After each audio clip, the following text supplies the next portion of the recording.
Hello and welcome to Connect and Collaborate. I am Alex Hopkins, your on-air producer, and we just had a really fun election go down, and so I have in studio with me my favorite people to talk government with, Jeff Wasden, president of the Colorado Business Roundtable, and Ed Sealover.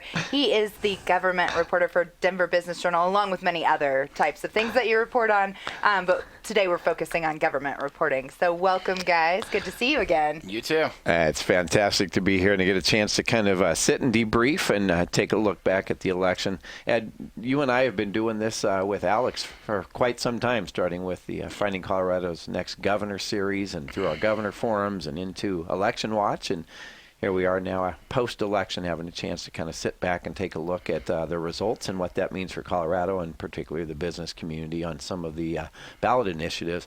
But let's kind of jump right into, start with our congressional delegation, and we'll kind of work our way backwards. No real surprises except CD6. Yeah, I think a big shocker. I think at least the margin by which Jason Crow ousted Mike Coffman was a big shock, and I say that particularly because you look at the margins by which Mike Coffman had beat back some really well-funded challengers in 2014 and 2016, Andrew Romanoff and Morgan Carroll.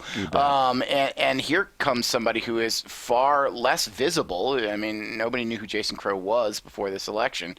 Jumps into that race. His parents.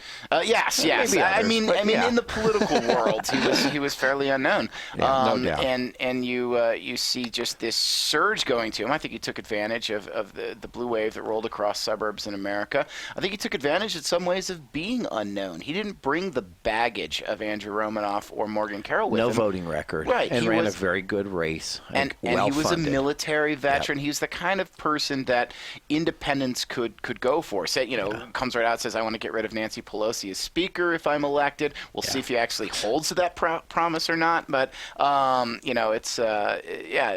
was surprised at how big a defeat that was. And then, of course, in CD2, in Congressman Polis' seat, Joe Neguse will be serving as a member of Congress. So 2/7 of our congressional delegation will be brand new members of Congress. Of course, the other 5 holding sway there.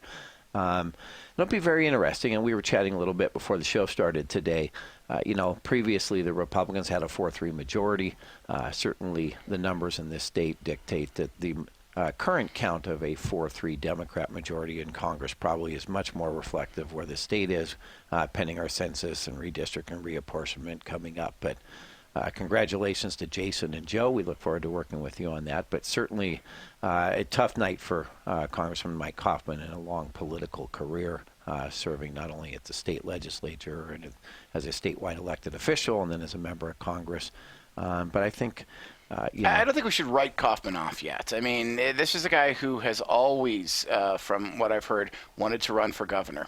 Republicans are going to be looking for a candidate in 4 years. So I don't know that we've heard the last of Mike Coffman yet. It'd be interesting. You heard it right here from Ed first. Coffman for governor in 4. Well, let's just jump right to the state race. Since we just elected one, we're already got a challenger for him. That's great. Our statewide offices, and certainly starting with the governor's race. Congratulations to Congressman Jared Polis. He is now Papa Smurf and presiding in that role over the blue Smurfettes in this state, as we certainly turned far blue in this state. There is no longer a purple shade in Colorado. As you look at the state of Colorado with all the statewide races that completely flipped, I think there were several that thought you might have a repeat scenario from the Hickenlooper terms where you had a Democrat governor, but the Republicans held court at the state treasurer, attorney general, and Secretary of State offices, and that did not hold true this time. You start with Governor Polis. Yeah, I mean, Governor Polis, Smurf. or however we would like to refer to him here, I think he always was seen as kind of the prohibitive favorite, just because you can drop $22 million of your own funding into a race. You can get your message out. You can get above the airwaves of what Walker Stapleton is trying to say about you. And in that way, I mean, Stapleton's core message was Polis is dangerous. Polis is not who we are as Coloradans. Polis is going to spend us into bankruptcy. bankruptcy, and Polis could just come back every time and stay positive. Hey, you know what I'm doing, you know what I want to do, you know what I want to do. And I think he was able to own the airwaves with that. Now, I mean, obviously this is a blue year, and Polis holds certain appeal for a lot of people. I think we still don't know who Jared Polis is going to be as governor, though. You know, as people kept pointing out, is he going to be the guy who funded a measure for 2,000-foot setbacks in 2014, or the guy who comes out and says, look, I want to work with oil and gas and local communities and see and opposes 112. Yeah, right? And what kind of compromise we can get. You know, it's I think there's a lot of unknowns, especially for the business community going into this. They clearly have one of their own in office. Jared Polis was, of all things you can say about him, you cannot say he was a bad businessman. He was very good at doing what he did, flip 3 companies for $20 million or more. You know, he understands business, but does the average business person feel like he understands what they need in terms of regulation, in terms of the need of the oil and gas industry to continue to thrive in this state? These are questions we're going to answer in the next year. No doubt. And I think, on behalf of the Business Roundtable, we've had a great relationship with Jared in Congress, who's been very good on immigration issues. We've held several roundtables around that issue, certainly on trade. As you start to look at some of the trade issues, again, being a business guy, I think he understands that. When you start getting into the nuances as governing, where is he at on regulatory, and what is that right balance that he tries to strike? What happens with oil, gas? How do we move forward with transportation, with healthcare? Certainly his big push on universal healthcare that created a lot of waves.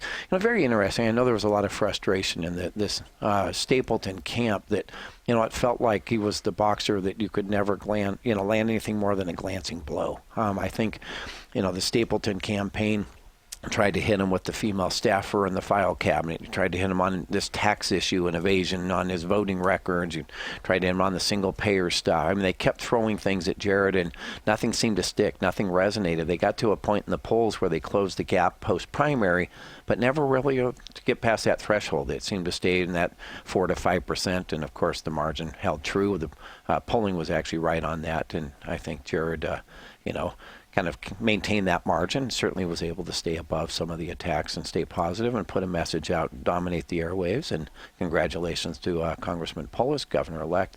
We look forward to certainly working with you, but wish Walker and his team nothing but the best. They ran a great spirited fight, and we move forward. I think the big shock to many, many people, especially because Colorado under Secretary of State Wayne Williams has been regarded as a national leader. Wayne had Democrat clerk and recorders that crossed party lines to step up and endorse him. More that endorsed him than endorsed his Democratic opponents. Yeah, yes, which is staggering. And then you turn around and you look at what happened.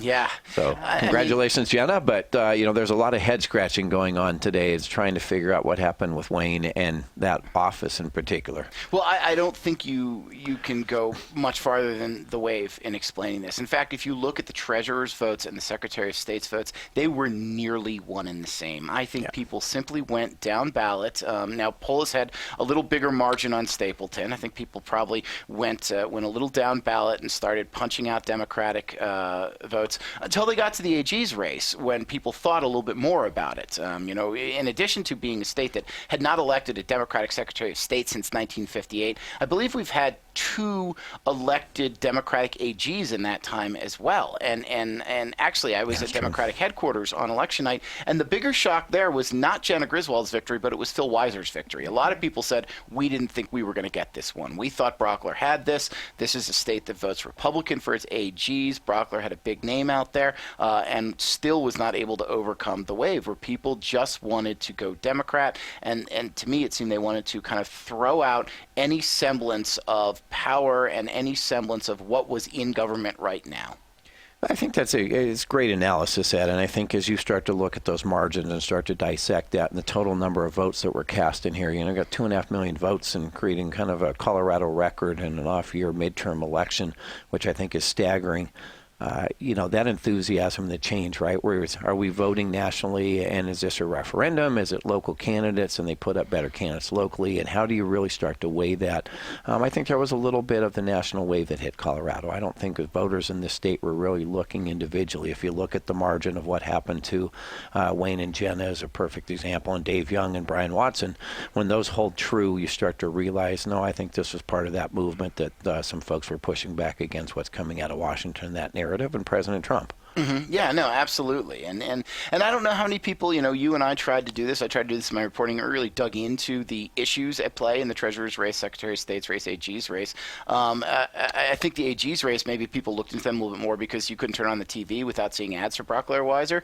Yeah. But in the other races, people probably just were simply not informed. It was probably a matter of, oh, okay, there's a D, there's an R next to this person's name. And I'm not saying our voters are uninformed, but in a ballot that was 3 pages long, at least that was where I live in Jefferson County, I imagine it was actually longer in Denver because there were even more questions on it there. After a while, you only have so much time to look up the nuances of each of these each of these candidates.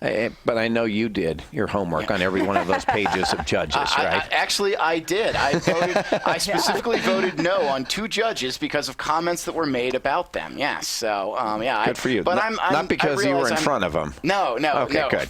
Just checking. Yes. I realize I'm the rare voter that does that. So, yeah, no doubt. Yeah. Well, and through our interviews, and certainly in the election watch and having those kind of conversations and talking so much issues, the one thing that was very apparent in talking with Jenna and in particular Dave Young is the activist role that they're going to play in using that bully pulpit to really kind of push messaging from those respective offices. So again, as you start to look at what that means to the business community, Secretary of State, of course, and what Wayne has been doing to reduce fees and make filing business transactions so easy, and what that's done for Colorado business. I don't see that changing under Jenna Griswold, Secretary of State's office. I think. I mean, she came out on our program and said, no, I'm not looking to raise fees. I may not look to drop them anymore, but I think they're right where they are. Yeah, certainly. Very pragmatic in that thought, but there's certainly some things that she is going to push, just like Dave Young at the Treasurer's office was very adamant that there were some things that he wanted to take care of as the new treasurer of the state of Colorado that may not have a whole lot to do with being treasurer. That is true. Dave has said that he wants to use this as kind of the bully pulpit to talk about the lack of education funding, and that's certainly not the treasurer's role. He has also said that he wants to use this to kind of basically reopen the discussion of para reform that passed this year that Dave Young did not vote for as a member of the House, and possibly add benefits back into the system that were taken away from some para recipients in order to close a $32 billion unfunded liability. We'll see how that goes. He's, like Walker Stapleton, he's going to find out. He's 1 vote on a 16-member para board, but certainly he does have the spotlight now to see if he can get something done with that. Also, some questions around the banking, if you remember, yes. That was brought up, and kind of, I know he did a pretty good job tap dancing around some of those hard questions, but they were on his website. It was certainly something he put out there, and it'll be interesting to see what he pushes again out of that office. I think Brian certainly had some of the same issues that plagued him in his House race, but I thought Brian ran an incredible campaign. He's been doing a lot of outreach, these community barbecues, his work with the Opportunity Coalition, his willingness to not take a salary. Brian Watson was everywhere, spent a lot of time and resources, ran a great campaign, but again, had the same problem. I think he just ran into a buzzsaw of blue in this wave trickle. Yes, yeah. I mean, absolutely. I mean, and again, I think you could dissect the nuances of did Brian's past get in the way, this and that, except that he got almost the same vote total as Wayne Williams, who had none of those questions. And so, in the end, I think they were both on the opposite end of the voters' desire for Democratic leadership. No doubt. Well, let's kind of get into the state Senate race. And of course, we know up until this year, you had Senate President Grantham, the Republicans holding a 1-seat majority, 18-17 in the state Senate. That is completely flipped. Certainly there's elections going on within our state House and state Senate, and new leadership will take course. But the state Senate is now firmly in Democrat control. Yes, absolutely. 1916 lead for the Democrats. There were many people thought 3 particular races that were going to determine this. Whoever won 2 out of 3 was going to capture the Senate. As it turns out, the Democrats won all 3 handily. I think a lot of people were surprised. The margins there were 11 to 13% in each. When I had seen and heard of polls that were putting at least 2 of those races at 1-point races a couple of weeks out. Absolutely. And in fact, I will tell you, I talked to my state senator now, Jesse Danielson, who was one of those 3 key races, and said to her, I was expecting a close race. And she told me on election night, I was too. We didn't see any polls that look like this. So I think I think what surprised people this year was, we'll never know exactly how people voted. Thank goodness, this is America and a closed ballot system. But I think the margins by which unaffiliateds went Democrat this year were beyond any modeling that anyone on either side of the aisle expected. I think that it begs a lot of questions, right, as the parties start to sit back and debrief and look at what happened. I had a chance to sit down and chat with Jeff Hayes, the chair of the Republican Party, on election night. He looked like he'd gone 15 rounds with Tyson. Still upbeat, still positive, but tired and worn out and weary, and certainly the election results did not prove well, and I think he was feeling that. But trying to sit back and really talk about what is that voter outreach and the messaging for this incredibly strong voter bloc of independent unaffiliated voters that certainly now rule the day here in Colorado. Yeah, absolutely. I mean, and then the Republicans were almost in a no-win situation. I mean, because there are some of those independents who despise Donald Trump. So if you run as a backer, saying we're the party of Trump, you're going to lose them. But at the same point, if you get out there and you run as the party that ran against Trump, and I think this played out somewhat in Mike Coffman's race. He ran as a candidate who was willing to stand up to Trump. I think you lose some of the support of your traditional Republicans that way. And so there was a no-win scenario, though I don't think it was as big a no-win scenario as it turned out to be in the end. People didn't expect it to be this big a margin. Yeah, and I think the Republican parties knew deep down there were 2 races that were very important to them. Certainly Brockler and that AG's office and the ability there to have some level of backstop, but more importantly controlling the state Senate, right, and being able to kill some of the bills that come out of the state House, create that balance and not allow some of those bad legislations to get to a Governor-elect Polis's desk.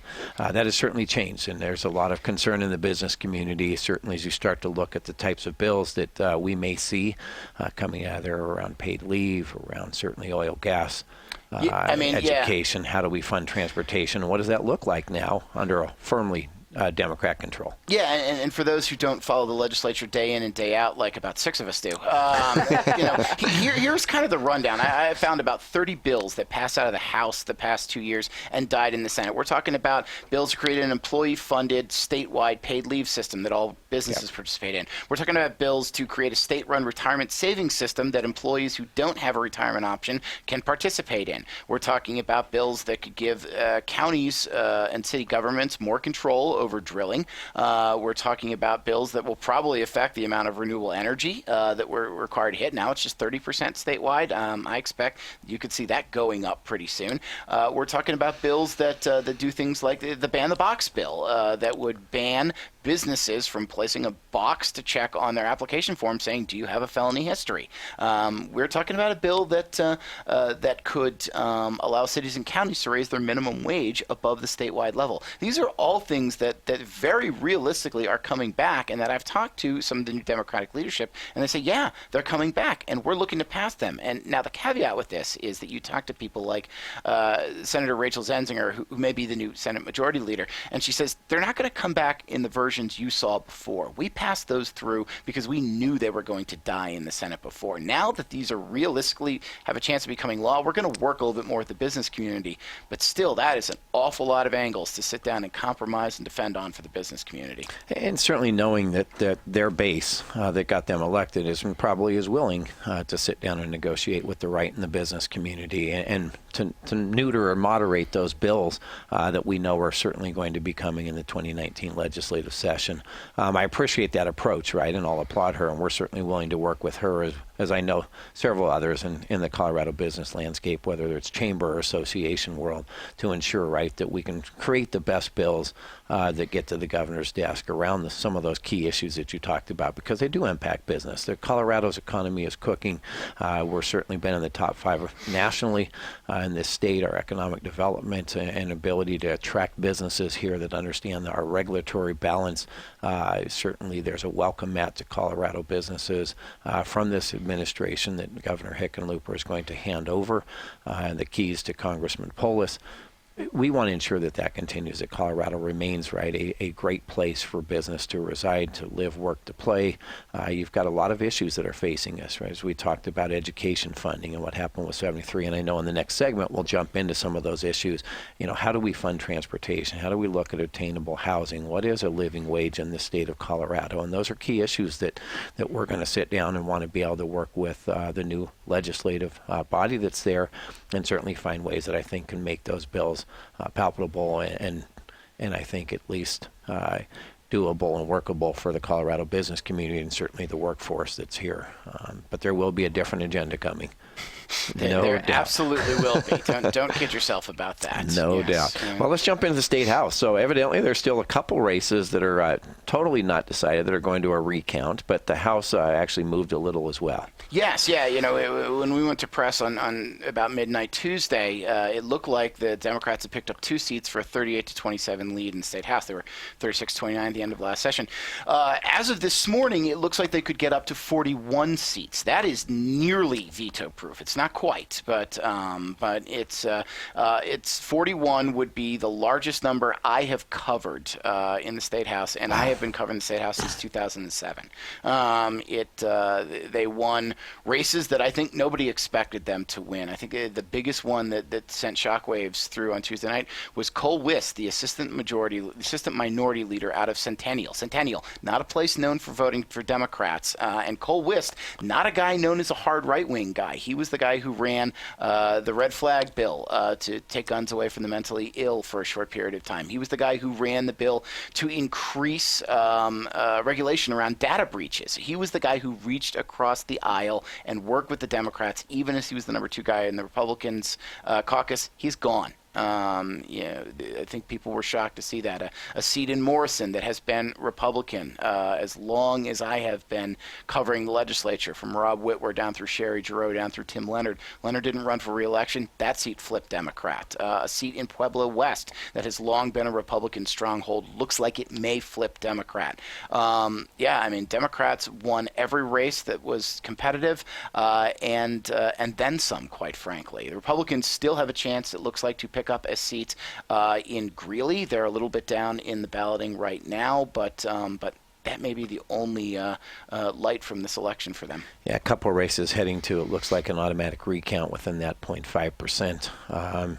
Certainly not going to impact who controls the State House, but important to those folks. Yeah, here's what it's going to impact, though. I mean, there is still a cadre of moderate Democrats, especially on business issues. Tracy Kraft Tharp of Arvada is known as the leader of that, but you have people like James Coleman of Denver, Chris Hansen of Denver, folks like that.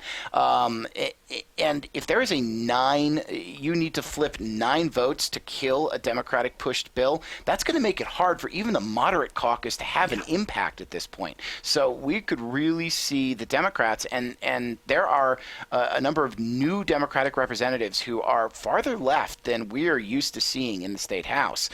We could see them have almost carte blanche at running bills through at this point. It's well said, and I think as you look at those seats and the caucus on both sides, right?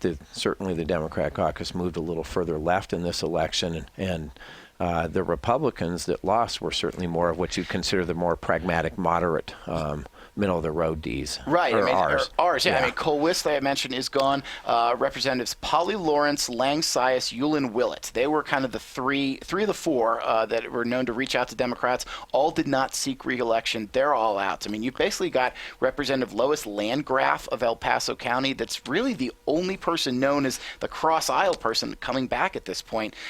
We'll have to see if there's going to be any effort to work together in that House between the two parties. Certainly, and the elections for party leadership that will help drive that decisions, and it'll be interesting to see who emerges as these two respective House and Senate sit down and start to elect new leadership and what that looks like, because that'll also be very telling to the business community about the direction and focus of the new state legislature that we're facing. Exciting night. Congratulations to all those that put their name on the ballot. We applaud you. Thank you for your service. To those that were termed out or lost their elections, again, thank you for your service to our new legislature and our new governor and statewide elected offices. We look forward to working with you at the Colorado Business Roundtable. Yes, and we'll be right back. Stay with us. We're going to talk about these initiatives when we get back from the break. Welcome back to Connect and Collaborate. We're having a fascinating conversation here talking about the election that just happened. We're going to get into ballot initiatives that we saw to vote on. Again, I have Jeff Wasden, Colorado Business Roundtable President, in studio, along with Ed Sealover, government reporter for Denver Business Journal. So if you guys are ready, let's get started on this. And I want to take a step back to a previous election when you start looking at Raise the Bar and its impact on this election, right? We had certainly a lot of measures. Some were referred. Certainly we had some citizen measures, but that threshold that went to 55 and its impact, right? And there may be some, and I have not spent that much time kind of dissecting those that didn't pass on the constitutional side. Certainly they were defeated soundly that we're going to get into, but it was very interesting, the signature collection and how the impact of what Raise the Bar may mean to this state, right? This used to be the petri dish. Everybody ran to Colorado because you could pass anything in this state. Clearly, this election that happened Tuesday proved that not so much, especially not on fiscal issues. Yes, yeah, and I think some people may be rolling their eyes right now and they say, wait, I looked at a ballot with 13 statewide questions. It's not like, this was a short ballot, but 6 of them came from the state legislature, which didn't have any changes due to Raise the Bar. I think the biggest impact of Raise the Bar is that we only saw 3 constitutional measures on this ballot, and as you mentioned, all 3 of them failed, period. It's not like one of them failed because they got between 50 and 55%. And didn't get the threshold. They all fell, but it impacted the way people thought about putting things on the ballot. And I'll go back to one we haven't talked about in a while, the slow growth initiative that Daniel Hayes of Golden was planning to run that would have limited new housing permits to a 1% growth in the state's 10 largest counties. That never made it. Right. He specifically decided not to run that as a constitutional amendment because he didn't like the new requirements under Raise the Bar. And then by the time he got around to resubmitting it and running it as a proposition, he didn't have time to go out and collect signatures. So I think we did see less push for some of these constitutional amendments because of Raise the Bar. But maybe it was a good year for people to sit this out, considering the voters were in the mood to reject almost everything across the board. Well, let's get into that. Let's start with Prop 112, certainly the oil gas setback. It was I think an opportunity for those that could not get through the state Senate and pass some of the legislation requiring additional setbacks to push this initiative. Certainly oil and gas, vital for Colorado industry, COGA, API, Colorado Petroleum Council, Tracy Bentley and crew vigorously stood up and defended that to the tune of about $38 million to ensure Colorado's economy, our GDP, local communities on roads, certainly libraries and schools were well funded, and those jobs that mean so much to not only the workforce but to the ancillary consumption taxes that go on in each of these local communities held sway. What are your thoughts on 112?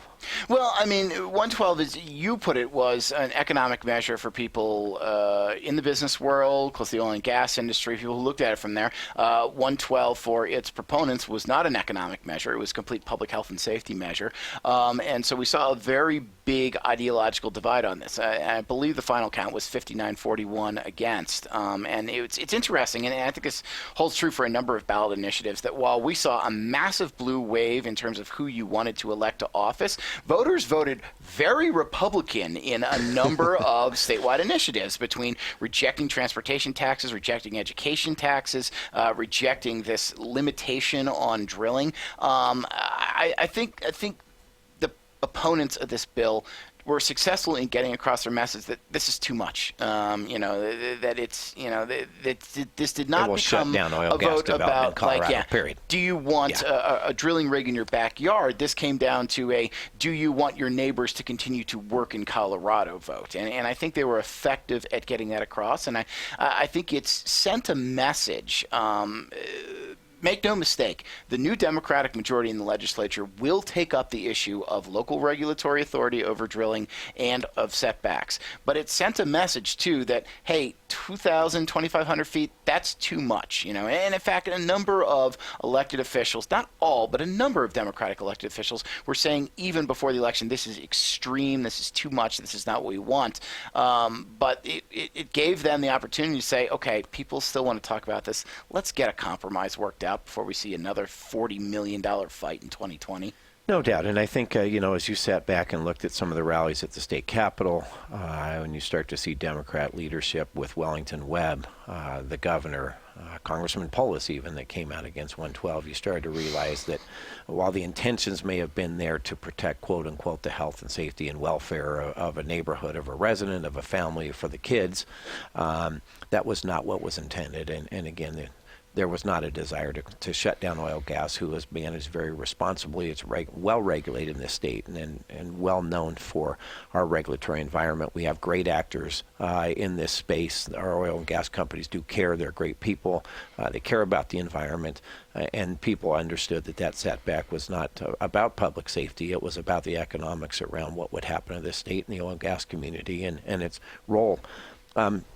Great point, Ed, about the legislature, though, what they learned from 112 when they start to push these legislation. Right, and you talk about the great actors. I mean, a lot of these are the same people that came together in 2014 to do some very incremental changes to the state's drilling regulations. They're going to be asked now to sit down, make more significant changes. And I don't know if that's a 1,500-foot setback. I don't know if it's a specific setback or more of a give and take to local governments to choose their setbacks. But we're going to find out how much they're willing to give. Because the idea here is that I think people in both parties are now saying, let's get this done. Let's not fight about this every 2 years. Let's put something in place that will stop the fractivists from saying we don't care about them, and that will stop the oil and gas community from saying you're going to destroy us. That's such a wide gulf that there has to be a middle ground. There's somewhere miles in there. of middle ground there. A lot, and the question is just, can we come to something that will get the activists on both sides to step down? Having been at the certainly protect parties that night as my role of Vital for Colorado and helping lead from the Business Roundtable, all our opposition to 112 for the economic reasons, and certainly our support of the oil and gas community and responsible and all above energy portfolio, was very interesting, certainly celebratory. But not overjoyous, because I think the realization that, January starts anew, and there's a lot of work to be done. And I think there is a great willingness on oil gas coming out of this election to not only say thank you to the voters of Colorado for standing up for oil gas, but really realizing that we need to sit down with the legislative body, with the governor, and try and work through what is that divide, What is that zone of potential agreement, that ZOPA that's out there, because that gulf is wide, and I think there are some opportunities. And certainly from Dan Haley over at COGA and Tracy, Colorado Petroleum Council, you heard that message that we will sit down and we will work with the Democrat leadership and try and craft some of these bills that make sense and find ways that we can move forward and try and avoid, like you said, another $40 million spending spree in 2020 and 2022 and 2024 and on it goes. And I think there's going to be some big talk too just within the Democratic Party on where is that zone of potential agreement. And I say that because in all likelihood the new House Speaker is going to be Casey Becker, who was the most prominent Democrat who came out in favor of Proposition 112 during this election. Which is very unique to see that happen, no doubt. Right. Great point. The new Senate President is likely to be Leroy Garcia, who has voted repeatedly against oil and gas bills before. So he's already gone on record opposing his own party on some of these things. So there's a pretty wide gulf just between those two. And I think we've got to see, where, are Democrats going to be able to come to an agreement about this before we can even bring in Republicans and oil and gas companies? We were going to kind of hit a couple of the big four, but I did want to touch base very quickly on 111, the Payday loan. And certainly that did pass by an overwhelming fashion, 76. I believe it was the big winner of the night in terms of initiatives. Yes. As I look down at limiting that at 36% annual percentage rate, if you're going to write that bill, why don't you put that at like 20? Who picks 36? And thinks that's a fair rate to cap it. I did not cover this, but in some conversations I've had with people, 36% seemed to be the rate that would largely shut down the industry. And I say that not as in this bill was meant to absolutely shut down the industry, but to take out anybody in the industry that they felt was exploitative of absolutely. If you can operate with 36%, stay in the industry. If not, goodbye. That was if you're at 38, purpose. 40, 45%, yeah, that was the you probably purpose shouldn't of be here. 111 is to get rid of businesses they thought were exploiting the poor. Yeah. Mm-hmm. Y and Z. Strong support, 70+% on both those. Certainly when you can bring Terminator in to do a rally in the state there. Terminator and Jennifer Lawrence, who I don't believe have starred in a movie together before. That was also a big win. And that was one of those where I guess if that was not a big win, you had to question where the voters wanted to go, because you literally had every leader from both parties coming out for this. And the idea of just stop gerrymandering as a 2-letter bumper sticker, who is going to get against that? Who's going to say, no, I really like my gerrymandered district? Although I think there are a couple state house districts that are going to find themselves looking very different in 2022 because they were gerrymandered to death in the last ballot setting. The impact, obviously, with Colorado and where we sit in the Business Roundtable of understanding Colorado will more than likely pick up an 8th Congressional District, and why this matters and how important Y and Z was to that process. These lines mean a lot, not only to how those representatives are elected, but certainly the opportunity to potentially even push a 5-3 deemed majority, or do you go to a 4-4? Or do you go to a 4-4 because eventually Ed Perlmutter is not going to run for re-election. That district becomes more competitive when he doesn't run. And frankly, as you're redrawing these districts, does it become more competitive that way too? I mean, does that become essentially the balance to Congressional District 6, that we now have 2 districts that could be very toss-up districts? Yeah, it's very different than where we are now. Certainly the competition by and large is within the primary setting.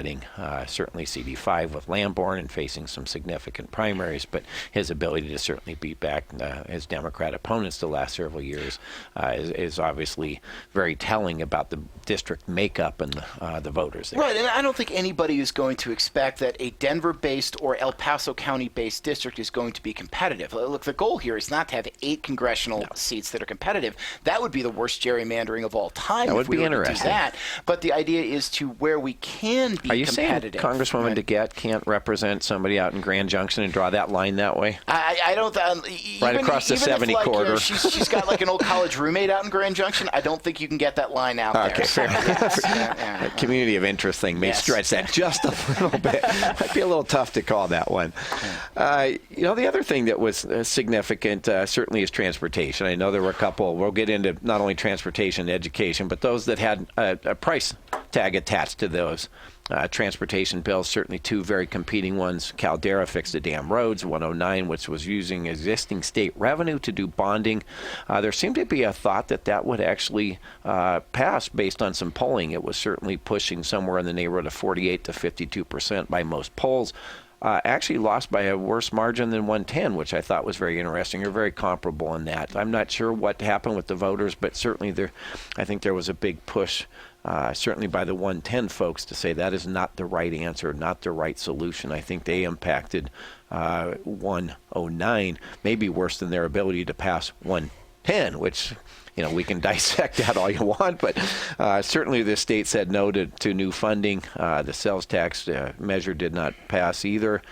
So everyone's sitting in roads today wondering what the heck happened and what's the future of transportation funding in the state of Colorado. And I tried to get into this yesterday in an article I wrote. There are questions. I mean, for one, Proposition 110 is always going to have a problem because this is not a state that likes to raise its taxes. It's been 14 years since we passed a statewide tax hike. That was on cigarettes. I mean, the idea of going out... If you can't pass a sin tax in this state, right, what can you pass, right? So the idea of going out...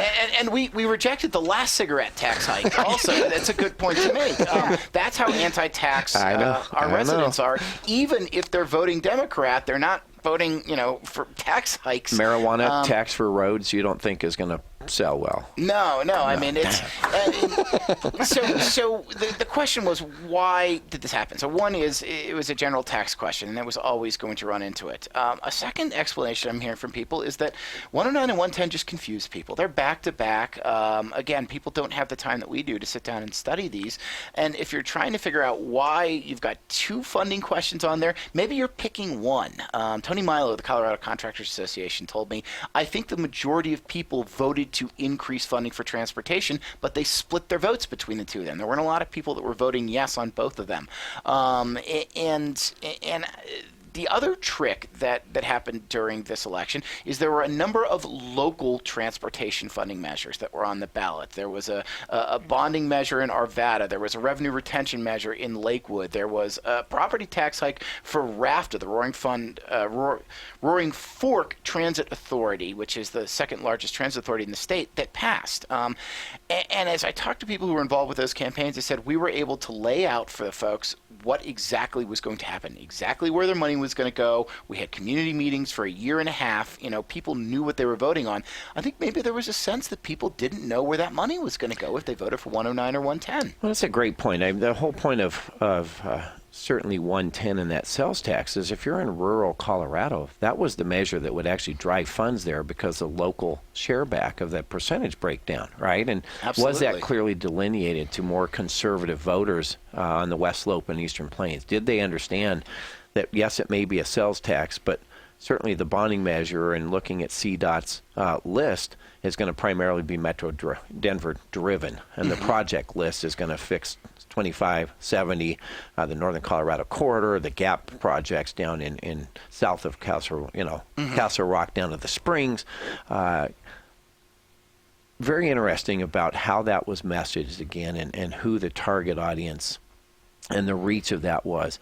Again, the measures and looking at the vote margin and the totals, a little bit often different, where I thought most people thought 109 had a chance. Governor Owens and some others came out in support of 109, Fix the Damn Road, says, look, if the legislator is going to be saying for 10 years transportation's our number one priority and do nothing to fund it, well then 109 will force people to step up and fund this and make it a priority, and then they're going to have to figure out how to spend the rest of that limited pie of state revenue that's there. Very interesting. It'd be very interesting going forward, too. Now, we should say there is already one measure that is set for the 2019 ballot, and that was the legislature had set up through Senate Bill 1 this year that if both of these measures failed, the voters will get to vote on a $2.3 billion bonding measure for roads and for transit next year.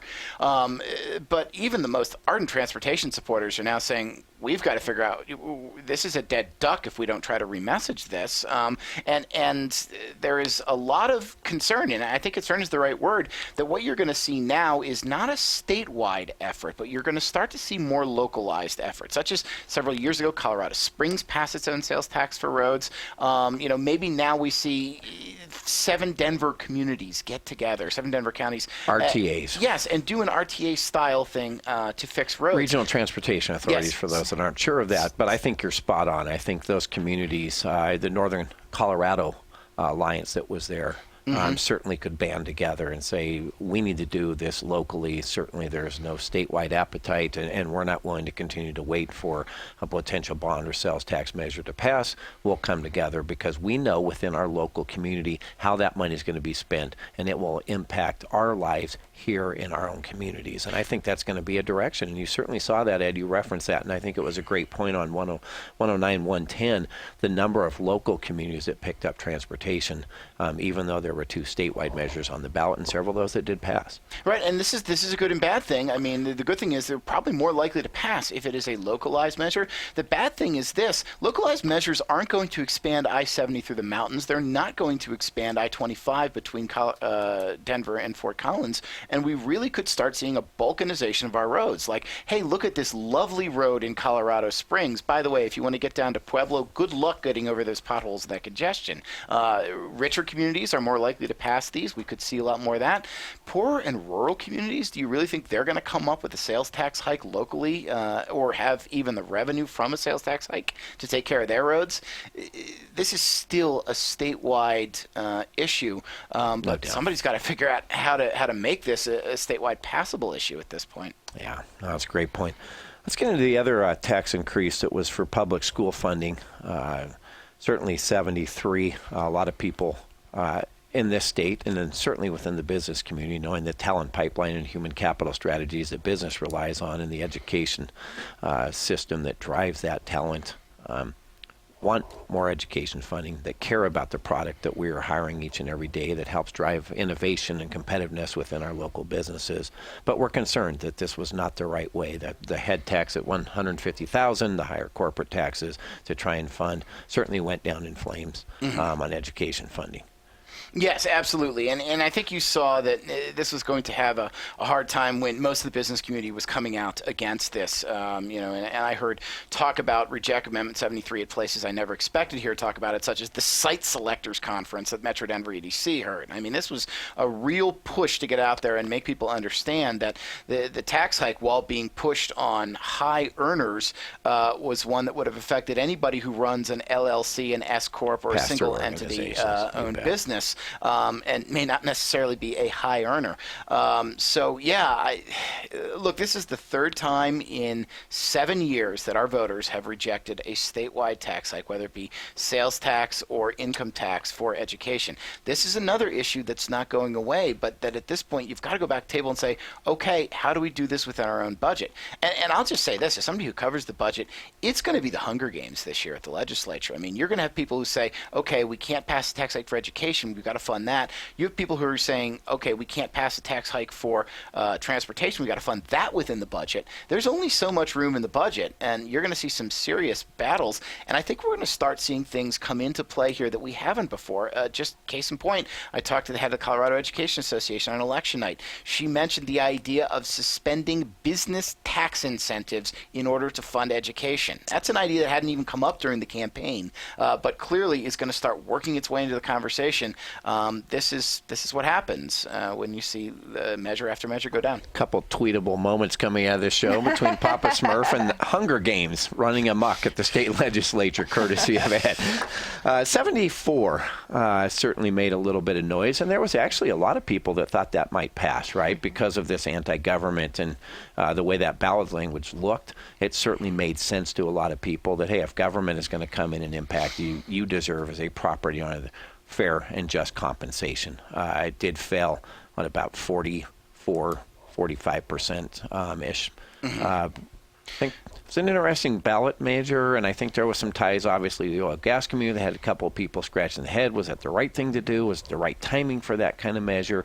Certainly, Colorado counties and municipal league, metro mayors, Dr. Cog and several others thought the sky was falling if this thing was going to pass, but certainly a valiant effort by our friends at the Farm Bureau and others in pushing 74. Yeah, and I think 74 suffered from a little bit the same thing that Prop 109 did, is that when the polls came out about a month beforehand showing that both of them looked like they were going to pass, I think you really saw a ramped up no campaign for both of them. People suddenly realized this is not what we want. We're going to we're going to redouble our efforts on this, and I think that worked. You saw, Governor Hickenlooper pleading for the voters more than on any other measure to reject 74. Things like that matter. Yeah, it's certainly, an interesting impact. And you sit down the last couple of minutes and start to think about 2019 and where the state moves. What does the legislature take from these ballot measures around transportation and education and how we fund that and the priorities coming out of there? What does it look like for the oil and gas community? Are we able to sit down at the table as adults and have these kind of conversations and craft the kind of compromises that allows Colorado and the business community to certainly focus on meeting deadlines and pushing product and growing business and hiring more people and being innovative versus anning up every 2 minutes, every election cycle to defend themselves and defend their livelihood and their business. We would prefer, obviously, that our resources get spent on innovation and employee wages and growing companies versus ballot measures. And so it'll be interesting to see what kind of assault happens at the Capitol if you're a doomsayer, or what kind of opportunities to compromise and work with this new legislative body. And I think what really the legislature should take out of this is that they've got to solve these problems now. The voters have said, I'm not going to back you on this tax, I'm not going to back you on this tax, I'm not going to back you on this restriction. They're almost telling the legislators, get to work. These measures ended up on the ballot because the legislature could not find a way to fund transportation. They could not find a proper way to fund education. They could not find an acceptable way to come up with oil and gas regulations. If the legislators can't sit down and pass something in the next 2 years, especially with complete Democratic control under the Capitol, we're never going to see this pass. But the voters are telling them, get to work. We want you to find the money, and we want you to find the will to get these things through. Certainly that worry about overreach, right, needs to be certainly at least murmured within the Democratic caucus, right, and that pendulum that may swing back with all levers of control in the Democratic hands to be careful, to be moderate in there, and to certainly work and be pragmatic, work across the aisle, work with the business community, and come up with some actual solutions, because they're not going away. They need to be addressed. And if the Democrats forget about that, all they need to do is look back to 2013 when there were 2 recall elections in which voters clearly said, you've overreached. Yep. So yes, they should get to work, and they should do it in a pragmatic style. Love that. Yes. Well said, gentlemen. Thank you so much for joining me today on Connect and Collaborate. Be sure to like and subscribe to your YouTube page while you're here. And have a wonderful day. And best of luck to all of the elected officials in 2019.